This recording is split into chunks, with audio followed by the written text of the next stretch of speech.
Assalamualaikum warahmatullahi wabarakatuh. Halo sahabat Riku, kembali lagi bersama Bunda Sisil di sini dan hari ini kita akan ngobrol tentang vaksinasi.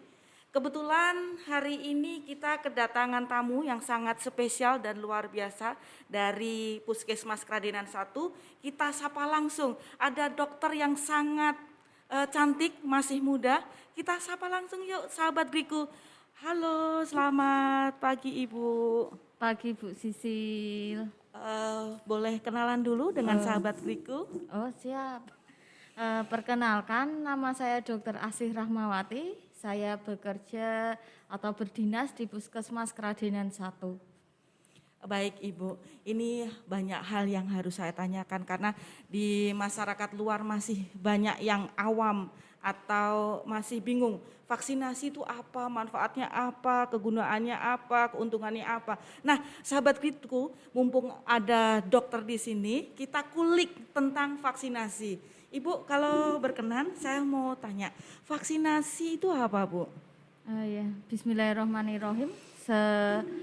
Untuk teman-teman semua, kita mungkin sekarang familiar nih sama kata-kata vaksinasi. Jadi vaksinasi itu adalah kegiatan untuk memasukkan vaksin. Yang vaksin itu sendiri terdiri dari virus atau antigen yang dilemahkan atau diinaktivasi agar tubuh membentuk antibodi sehingga ketika kita nanti terpapar virus yang sama, maka antibodi itu akan segera mengenali. Jadi ketika kita mendapat paparan virus sama, kita mempunyai kekebalan tubuh. Jadi kita misal nanti harus masuk ke rumah sakit kalau terpapar virus tertentu, nanti jadi cuma ya hanya panas-panas biasa kayak gitu. Jadi lebih meningkatkan daya imunitas kita. Baik, jadi gejalanya lebih ringan ya Ibu? Iya, gejalanya lebih Luar ringan, biasa. betul sekali. Baik, ada pertanyaan lagi Ibu. Apakah seseorang yang sudah divaksin itu akan kebal dengan virus atau bakteri gitu, terus tidak akan terkena atau terpapar COVID gitu? Kalau tidak akan terkena kemungkinan tidak nggih. Jadi nanti bisa terkena lagi dengan virus yang sama yang sudah disuntikan tadi, tapi dengan gejala yang ringan. Itu kan sangat penting sekali ya, itu juga sangat membantu sekali sehingga kenapa vaksinasi itu penting ya karena kita bila terpapar, apalagi ini lagi pandemi ya, kalau terpapar virus yang sama jadi kita lebih ringan gejalanya sehingga angka kesakitan kita juga turun, kemudian kita istilahnya lebih berkualitas dan itu manfaatnya sangat besar sekali untuk tubuh kita seperti itu. Dan kita juga dengan adanya vaksinasi kita juga ikut mengurangi atau mencegah penularan terhadap teman-teman yang lain, keluarga, sahabat atau teman-teman di lingkungan kerja kayak gitu. Itu kan manfaatnya banyak sekali ya. Terima kasih Bu Dokter atas penjelasannya. Baik, yang ketiga, apakah setiap orang boleh divaksinasi? Kalau setiap orang boleh divaksinasi, jadi ketika kita melakukan vaksinasi itu kita ada screening sendiri. Jadi kita melakukan anamnesis atau wawancara klinis, bagaimana tentang riwayat perjalanan penyakitnya, kemudian apakah minum obat-obat tertentu, kemudian bagaimana aktivitas sehari-harinya, apakah lancar atau ada aktivitas yang mengganggu sehingga dia harus istilahnya dibantu orang karena itu merupakan salah satu gambaran klinis kita untuk melihat orang ini boleh divaksin, orang ini vaksinnya ditunda dulu atau harus minta rekomendasi dari spesialis terkait seperti itu. Dan ketika kita melakukan vaksinasi itu kita juga melakukan pengecekan tensi, pengecekan suhu, kemudian menanyakan keluhan hari ini, apakah ada seperti batuk, demam kayak gitu. Karena memang di screening itu sudah ada semua. Jadi kita memvaksin benar-benar kepada orang yang memang saat itu sudah lolos screening seperti itu.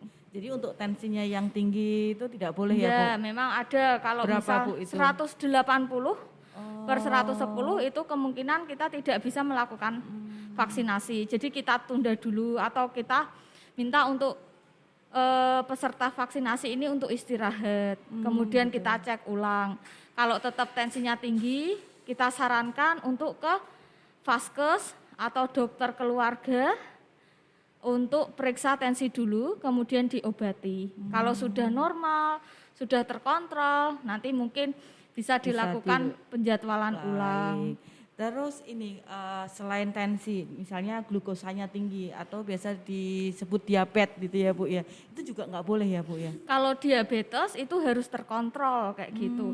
Kalau mungkin tidak terkontrol itu harus mungkin konsultasi dengan spesialisnya terlebih dahulu kayak gitu. Terus jadi apakah ada faktor lain selain diabetes, karena diabetes itu kan biasanya ada gejala lainnya ya, jadi komplikasi lain terhadap diabetes dan itu biasanya kita tanyakan. Di screening sudah ada semua, kita tanyakan, kalau memang tidak boleh divaksin ya kita tunda dan minta rekomendasi dari spesialis, kayak gitu.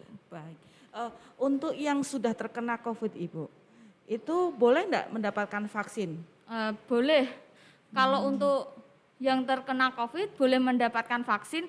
Untuk yang sementara ini informasi yang saya dapat, mungkin nanti bisa dikoreksi kalau ada yang terbaru, itu sekitar 3 bulan setelah terpapar COVID itu boleh melakukan vaksinasi kayak gitu. Tapi info terbaru sepertinya lebih cepat kalau tidak salah, tapi berapanya saya agak lupa. Mungkin nanti teman-teman di di tempat lain mungkin ada informasi yang lebih akurat, tapi sementara ini anjuran dari dinas, karena kita mengikuti anjuran dinas, itu 3 bulan, jadi baru bisa vaksinasi. Berarti ini ya, ada kesempatan untuk divaksin ke depannya, insya Allah aman ya, Bu ya. Jadi aman. kebal dengan virus dan bakteri, insya Allah nggak bakal kena COVID lagi. Nah, untuk tingkat yang kena COVID di area Kradinan ini gimana, Bu?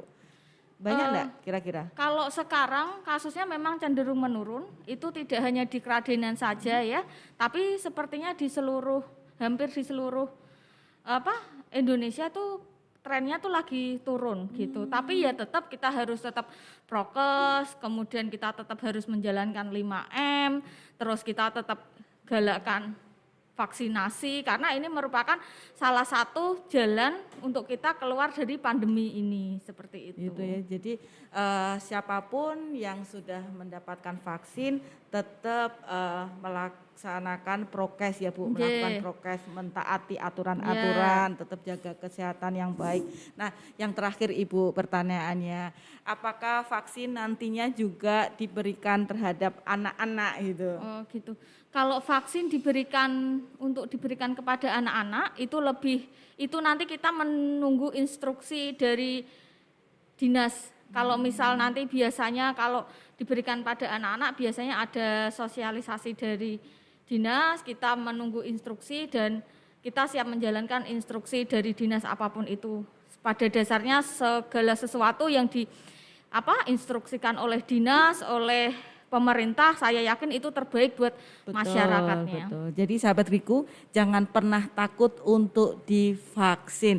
Nah, untuk saat ini Bu, kelompok usia berapa saja yang sudah divaksin? Saat ini ada lansia yang kemarin pertama-tama, kemudian ada pelayan publik, untuk pertama mungkin nakes ya, terus lansia, pelayan publik seperti guru juga, kemudian ini siswa-siswanya, kemudian ini ibu hamil juga sedang kita lakukan vaksinasi. Kemudian ini sudah mulai gencar sekali ya vaksinasi ya. Jadi sudah masyarakat mulai sadar vaksin, alhamdulillah. Alhamdulillah ya. Jadi supaya masyarakat negara kita benar-benar sehat semuanya, terbebas dari COVID-19 itu. Terima kasih Ibu Dokter sudah mau pinara di podcast kami, sudah memberikan wawasan tentang vaksinasi supaya masyarakat di luar sana tidak takut untuk mendapatkan vaksin. Baik sahabat Riku, demikian tadi obrolannya dengan Dr. Asih dari Puskesmas Kradenan 1. Sudah banyak sekali pengetahuan yang kita dapat.